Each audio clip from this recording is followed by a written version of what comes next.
ചേച്ചി അമ്മ എന്നൊക്കെ പറഞ്ഞ് വിളിച്ചു പോയ ഒരാള് 2 ദിവസം കഴിയുമ്പോൾ പൃഥ്വിരാജ് ചതിച്ച് ചെയ്തതാണെന്ന് പറയണമെങ്കിൽ ഇത്രയുള്ള ഇവരുടെയൊക്കെ വാക്കിന്റെ വില. ഇവരൊക്കെയാണോ ദേശം നോക്കുന്ന കമാൻഡോസ് ഒക്കെ പറയുന്നത്?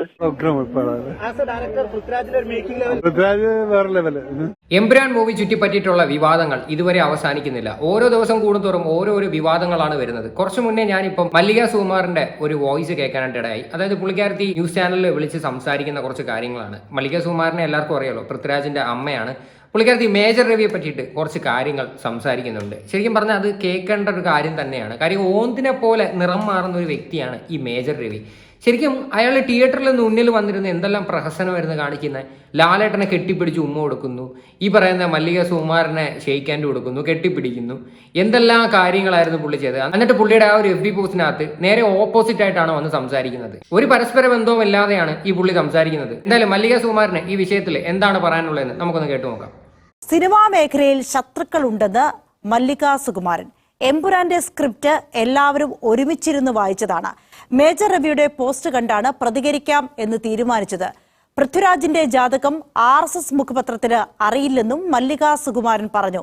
എപ്പോൾ പ്രതികരിക്കണം, എങ്ങനെ പ്രതികരിക്കണം എന്നൊക്കെ പൃഥ്വിരാജിന് നല്ല ബോധ്യമുണ്ട്.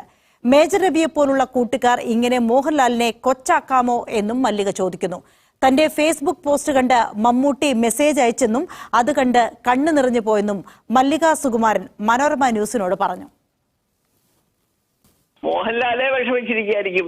ഇത്രയൊന്നും ഇങ്ങനെ അവന്റെ നേരെ എന്താ അറിയില്ല. കാരണം ഈ പറഞ്ഞു കൊടുക്കുന്നത് ഇതുപോലത്തെ കൂട്ടുകാരന്മാരല്ലേ. എന്തൊരു കഷ്ടമാണെന്ന് ആലോചിക്കും. 3-4 ദിവസം മുമ്പേ സങ്കടവേദി ഒരാളിനെ ഏൽപ്പിച്ചിട്ടുണ്ട്. 2 ദിവസം കഴിഞ്ഞ് ഇങ്ങനെയൊക്കെ മോഹൻലാലിനെ കൊച്ചാക്കാമോ അദ്ദേഹത്തിന്റെ സുഹൃത്തുക്കള്? ഇനിയിപ്പോ മേജർ രവിയിലെ ആരും ആവട്ടെ, അത് ആ മോഹൻലാലിന്റെ വ്യക്തിത്വത്തിനെ കൂടെ ബാധിക്കുന്ന കാര്യമല്ലേ. മോഹൻലാൽ അങ്ങനത്തെ ഒരു പേടിത്തൊടനാണോ? ഏത് കൈ കൊടുത്തിട്ട് ഇദ്ദേഹത്തിന്റെ കൊടുത്തെന്നോ? മേജർ രവി പറയുന്നുണ്ടായിരുന്നു ചിലപ്പോൾ ഒരു പക്ഷേ മോഹൻലാൽ സിനിമ കണ്ട് കാണത്തില്ല. അതായത് മോഹൻലാൽ ഒന്നും അറിയത്തില്ല, ഒരു കൊച്ചു കുട്ടിയാന്നൊക്കെയുള്ള രീതിയിലാണ് വന്നിരുന്ന് സംസാരിക്കുന്നത്. 100% മോഹൻലാൽ ഈ ഒരു പടം കണ്ടു കാണുമായിരിക്കാം, അല്ലേ? അങ്ങനെ തന്നെയാണ് ഞാൻ വിശ്വസിക്കുന്നത്. അല്ലാതെ മോഹൻലാൽ പടമേ കണ്ടിട്ടില്ല, അല്ലെങ്കിൽ മോഹൻലാൽ സ്ക്രിപ്റ്റേ വായിച്ചിട്ടില്ല, ഇങ്ങനെയുള്ള രീതിയിൽ കുറെ ആൾക്കാരൊക്കെ വന്ന് പറയുന്നുണ്ട്. അങ്ങനെയൊന്നും പറയാതിരിക്കുന്നതാണ് നല്ലത്. ഒരു സിനിമയായിട്ട് കാണാനായിട്ട് ഇവിടെ കുറച്ച് ആൾക്കാർക്ക് ബുദ്ധിമുട്ടാണ്. ഇവർ സിനിമയെ ജീവിതമായിട്ടാണ് കുറെ ആൾക്കാർ കാണുന്നത്. സാമാന്യ ബോധം ഉണ്ടെങ്കിൽ ഇങ്ങനെയൊക്കെ വന്നിരുന്ന് ഇത്രയും പ്രശ്നം ഉണ്ടാക്കൂ. ഈ ഒരു സിനിമ ഇറക്കിയെന്ന് വെച്ചിട്ട് ഈ രാജ്യത്തിലെ ഏറ്റവും വലിയ കുറ്റക്കാരാവത്തില്ല ഈ പറയുന്ന പൃഥ്വിരാജ് ആയാലും മുരളി ഗോപി ആയാലും മോഹൻലാലായാലും. ഇവർ ഇത്രയും വലിയ കൊടും പാപമൊന്നും ചെയ്തിട്ടില്ല. അതിനെക്കാട്ടിയും വലിയ ക്രിമിനൽസ് ഒക്കെ ഉള്ള നാട്ടിലാണ് നമ്മൾ ജീവിക്കുന്നത്. ഈ ഒരു പടത്തിന്റെ പേരിൽ എന്തെല്ലാം കോൺട്രവേഴ്സിയാണ് നടക്കുന്നത്. നേരം വെളുത്ത ഇതേ ഉള്ളൂ. ന്യൂസ് ചാനലൊക്കെ ഇട്ട് നോക്കിക്കഴിഞ്ഞാൽ നേരം വെളുത്ത എമ്പുരാൻ മാത്രമേ ഉള്ളൂ. എന്തായാലും ഒരു കാര്യം ഉറപ്പിക്കാം, ഈ പടത്തിന് കിട്ടാവുന്നതിന്റെ ഏറ്റവും നെക്സ്റ്റ് ലെവൽ പ്രൊമോഷനാണ് ഇപ്പൊ നിലവിൽ കിട്ടിക്കൊണ്ടിരിക്കുന്നത്. എന്താണ് അദ്ദേഹം ഉദ്ദേശിക്കുന്നതെന്നും എന്താണ് അദ്ദേഹത്തിന് മോഹൻലാലിൽ നിന്ന് കിട്ടാനുള്ളതെന്നും എനിക്കറിയത്തില്ല.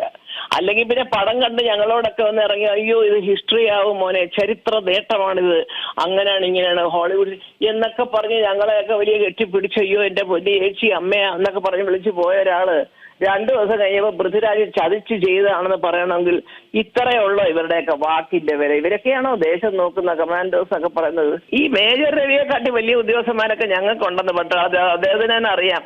കേണൽ റാങ്കിലുള്ളവരും ഇല്ലാത്തവരും എന്നും പറയണ്ട ഈശ്വര. ഞാൻ ഇന്നലെ പറഞ്ഞതാണ്, എന്തോ ഇതിനകത്ത് ദേശസ്നേഹമല്ല, ഇത് വ്യക്തി സ്നേഹം കൊണ്ടാണ് ഇങ്ങനെ പൃഥ്വിരാജിനെ ചീത്ത വിളിച്ചത്. സത്യമാണ്. പുള്ളി തിയേറ്ററിൽ വന്നിരുന്നിട്ട് കുറച്ച് ഡയലോഗ് പറഞ്ഞിട്ടുണ്ടായിരുന്നു. ഞാൻ വേണമെങ്കിൽ നിങ്ങളെ ഒന്ന് കേൾപ്പിക്കാം. പൃഥ്വിരാജ് വേറെ ലെവല്. കാരണം അവനൊക്കെ ഭാഗ്യവാനാണ്, ഇങ്ങനെ ഒരു പടമൊക്കെ ചെയ്യാൻ പറ്റും. ഒരു ഡയറക്ടറുടെ ഒരു ഡ്രീമാണ് ഇങ്ങനെയൊക്കെ ഒരു പടം ചെയ്യാൻ. പക്ഷെ അത് രാജുവിന് കിട്ടിയിട്ടുണ്ട്. എങ്ങനെയായാലും ആ ഒരു 3ാമത്തെ ഭാഗത്തിന് വേണ്ടി വെയിറ്റ് ചെയ്യാം. സിനിമയ്ക്കകത്ത് ഞാനൊരു എന്റെ പ്രധാനമന്ത്രി അല്ലെങ്കിൽ വേറെ വല്ലവരെയും കൊണ്ടുപോയിട്ട് വൃത്തികേടായിട്ട് എന്തെങ്കിലും കാണിച്ചു കഴിഞ്ഞാൽ സിനിമയല്ലേ എന്ന് പറഞ്ഞിട്ട് കൈ കഴുകാനൊന്നും പറ്റില്ല സാർ. പൃഥ്വിരാജ് എന്നുള്ള ഡയറക്ടറും ഈ പടം കണ്ടു കഴിഞ്ഞതിന് ശേഷം ഈ പുള്ളിയുടെ പ്രതികരണമാണിത്. അതിനുശേഷം FB പോസ്റ്റിനകത്ത് വന്ന് പറഞ്ഞിരുന്ന കാര്യങ്ങൾ നിങ്ങൾ കേട്ടല്ലോ. എന്തുകൊണ്ട് ശരിക്കും പറഞ്ഞാൽ ഈ പുള്ളിയെ ഉദ്ദേശിക്കുന്നത്? അതായത് നിലവിൽ ഓഡിയൻസ് കംപ്ലീറ്റും ഇതിന് എഗെയിൻസ്റ്റ് ആയിട്ട് മാറിക്കൊണ്ടിരിക്കുന്ന ഒരു സാഹചര്യത്തിലോട്ടാണ് ഇപ്പോൾ പോയിക്കൊണ്ടിരിക്കുന്നത്. അപ്പോൾ ഇത് കണ്ടപ്പോഴത്തേക്ക് ഇങ്ങനെ നൈസായിട്ട് അവരുടെ കൂടെ അങ്ങ് ചാടി. മനസ്സിലായില്ലേ? നേരെ ലാലേട്ടനെ വലിയ കുറ്റം പറയാതെ എല്ലാം പൃഥ്വിരാജിന്റെ തലയിലോട്ട് അങ്ങ് കൊണ്ടിട്ട് കഷ്ടം തോന്നുന്നു. കാര്യം ഈ പുള്ളി ഒരു ഫിലിം ഫീൽഡിലല്ലേ വർക്ക് ചെയ്യുന്നത്, എന്നിട്ടാണ് ഇങ്ങനെയൊക്കെയുള്ള പരിപാടി കാണിക്കുന്നത്. എന്തായാലും ബാക്കിയോടെ കേട്ടു നോക്കാം. സിനിമാ ഫീൽഡിൽ ശത്രുതയുണ്ട്. ഇതിപ്പോ ഇന്നും ഇന്നലെയും തുടങ്ങിയൊന്നും അല്ല. പൃഥ്വിരാജിനെ ഒറ്റപ്പെടുത്തി പ്രതിഷേധം പരസ്യമായി പറയാൻ കാര്യം മേജർ രവിയുടെ പോസ്റ്റാണ്. സത്യം പറഞ്ഞാൽ എനിക്കത് ഒട്ടും ഇഷ്ടപ്പെട്ടില്ല. എന്നാണ് പുള്ളി എഴുതിയത്, മോഹൻലാൽ കരഞ്ഞോണ്ടിരിക്കുന്നു, മാപ്പ് എഴുതി വെച്ചിട്ടുണ്ട്, 2 ദിവസം കഴിയുമ്പോൾ തരാം, പാവം, അയ്യോ നിങ്ങളോട് മാപ്പ് പറയാൻ പോവുകയാണ് അദ്ദേഹം പൃഥ്വിരാജ് അവരെല്ലാവരും കൂടെ ചതിച്ചതാണ്, അദ്ദേഹം അറിഞ്ഞില്ലെന്ന്. മോഹൻലാൽ അത് പറയുമോ? ആന്റണി പെരുമ്പാവൂർ അത് പറയുമോ? പറയില്ല. കാരണം ഈ സ്ക്രിപ്റ്റ് എന്ന് പറയുന്നത് ഒന്നാമത്തെ പേജിലെ ഒന്നാമത്തെ വാചകം മുതൽ ഒന്നിച്ചിരുന്ന് വായിച്ചവരാണ് അവരെല്ലാവരും. ഈ പടം സമയത്തിന് ഇറങ്ങാതിരിക്കാനുള്ള ശ്രമം ഉണ്ടായി. ഇറങ്ങിക്കഴിഞ്ഞാൽ പൃഥ്വിരാജിന് ഒരു വലിയ പേര് വരുമെന്നൊരു ശ്രമമുണ്ട്. ഞങ്ങളാരും ഇന്നേ വരെ ഒരു കാര്യസാധ്യത്തിന് വേണ്ടി ഒരു രാഷ്ട്രീയ പാർട്ടിയുടെ കുടി പിടിക്കാൻ പോയിട്ടില്ല. പെരുന്നാളിന്റെ തലേ ദിവസം വായിക്കുകയാണ്, FB പോസ്റ്റ് കണ്ടു. അതായത് വേറൊന്നുമല്ല, അദ്ദേഹത്തിന് അറിയാം എനിക്കിത് കാണുമ്പോൾ ഒരു പ്രയാസം വരും. സുഹേട്ടന്റെ മക്കളെ കുറിച്ച് എന്തെങ്കിലും എഴുതി കഴിഞ്ഞാൽ മല്ലിക ചേച്ചിക്ക് ഒരു വിഷമം ഉണ്ടാവും എന്നറിയാം എന്നുള്ളൊരു മനസ്സാക്ഷിയുള്ളൊരു കലാകാരനാണ് മമ്മൂട്ടി. ഈ മല്ലിക സുകുമാരന്റെ ഒരു ഫേസ്ബുക്ക് പോസ്റ്റ് കണ്ടതിന് ശേഷം മമ്മൂട്ടി മെസ്സേജ് അയച്ചിട്ടുണ്ടായിരുന്നു എന്നാണ് ഇപ്പം പറയുന്നത്. എന്തായാലും വളരെ നല്ലൊരു കാര്യം. പുള്ളിക്കാരന് ആക്ച്വലി ഈ കാര്യങ്ങളെല്ലാം കാണുന്നുണ്ട്. കാര്യം പുള്ളിക്കാരനൊന്നും മേ ബി പബ്ലിക്കായിട്ട് വന്ന് റിയാക്ട് ചെയ്തത് ഇപ്പം കുറച്ച് ഹെൽത്ത് ഇഷ്യൂസും കാര്യങ്ങളൊക്കെ ഉണ്ടായതിൻ്റെ പേരിലായിരിക്കാം. പക്ഷെ എന്നാൽ പോലും നിങ്ങൾ ആലോചിക്കുക, ഇത് അനാവശ്യമായിട്ട് ഉണ്ടാക്കുന്ന ഒരു കോൺട്രവേഴ്സിയാണത്. വെറുതെ ഇതൊരു വിവാദത്തിലോട്ട് കൊണ്ടുപോവാണ്. ശരിക്കും പറഞ്ഞാൽ ഈ ഒരു പടത്തിന്റെ ഇത്തരം സീൻസ് പോലും കട്ട് ചെയ്യേണ്ട ഒരു ആവശ്യം ഇവിടെ വരുന്നില്ലായിരുന്നു. അതിനു വേണ്ടിയുള്ള ഒരു വലിയൊരു പ്രശ്നമായിട്ടൊന്നും തോന്നുന്നില്ല. കാര്യം ആ പടം ഇപ്പൊ കണ്ടിറങ്ങുന്ന ആൾക്കാരുടെ തിയേറ്റർ റെസ്പോൺസ് ഒക്കെ നിങ്ങളൊന്ന് കണ്ടു നോക്കണം. അവരൊക്കെ പറയുന്നത് ഇതിനകത്ത് എന്തുകൊണ്ട്, ഇതാണോ ഇത്രയും വലിയൊരു തെറ്റ് എന്നുള്ള രീതിയിലാണ് ആൾക്കാർ വന്നിരുന്ന് പ്രതികരിക്കുന്നത്. ഇവിടെ കുറച്ച് ആൾക്കാർക്ക് ഇത് അങ്ങോട്ട് കാണുമ്പോഴത്തേക്ക് പിടിക്കുന്നില്ല. പടം കാണാത്തവന്മാരൊക്കെയാണ് വന്നിരുന്നിട്ട് പ്രതികരിക്കുന്നത് ഈ വിഷയത്തിൽ. ഇനി ഈ ഒരു വിഷയത്തിൽ ആസിഫ് അലി പ്രതികരിക്കുന്ന ഒരു വീഡിയോ ഉണ്ട്, അതും കൂടി നമുക്കൊന്ന് കണ്ടു നോക്കാം. സിനിമയായിട്ട് തന്നെ കാണുക, അത് എപ്പോഴും നമ്മൾ ആഗ്രഹിക്കുന്നത് അങ്ങനെയാണ്. അത് എന്റർടൈൻമെന്റിന് വേണ്ടിയിട്ടുള്ളതാണ്. അപ്പം അതിൽ എഴുതി കാണിക്കാറുണ്ട് നമുക്ക് ജീവിച്ചിരിക്കുന്നവരോ മരിച്ചവരോ ആയിട്ട് ഇതിന് ബന്ധമില്ലെന്നും ഇത് സാങ്കല്പികമായിട്ടുള്ള കാര്യങ്ങളാണെന്നും എല്ലാം. അപ്പം അതിന് അങ്ങനെ തന്നെ കാണണം എന്നാണ് എൻ്റെ ആഗ്രഹം. പല രീതിയിൽ ഫീൽ ചെയ്യുന്ന ആളുകളുണ്ടാവും. അപ്പോൾ അവരുടെ എനിക്ക് അറിയില്ല. പക്ഷെ എൻ്റെ കാഴ്ചപ്പാട് തീർച്ചയായിട്ടും സിനിമയായിട്ട് കാണുക. ആ 3 മണിക്കൂർ അല്ലെങ്കിൽ ആ 2.5 മണിക്കൂർ എന്റർടൈൻമെന്റിന് വേണ്ടി മാത്രമായിട്ട് സിനിമയെ കാണുക. ആസിഫ് അലി പറഞ്ഞ കാര്യം നിങ്ങൾ കേട്ടല്ലോ. ഒരു സിനിമയായിട്ടാണ് നമ്മൾ കാണേണ്ടത്. അല്ലാതെ വെറുതെ നമ്മൾ അതെല്ലാം എടുത്ത് തലയിലോട്ട് എടുത്ത് വെച്ച് സിനിമയാണ് ജീവിതം എന്നുള്ള രീതിയിലോട്ട് കഴിവതും പോകാതിരിക്കാൻ നോക്കുക. ഞാൻ ഇത് തന്നെയാണ് എൻ്റെ തുടക്കം തൊട്ടുള്ള വീഡിയോയ്ക്കകത്തും പറയുന്നത്. കാര്യം കുറേ ഗ്രൂപ്പ് ഓഫ് ആൾക്കാർ, കുറേ മാനസിക രോഗികൾ വന്നിരുന്നിട്ട് അനാവശ്യമായിട്ടുള്ള വിവാദങ്ങൾ സൃഷ്ടിക്കാനും വേണ്ടിയിട്ട് നടക്കുവാണ്. എന്തായാലും ഈ ഒരു വിഷയത്തിൽ മേജർ രവി അനാവശ്യമായിട്ടാണ് ഇത്രയും പ്രശ്നങ്ങൾ ഇവിടെ ഉണ്ടാക്കിയത്.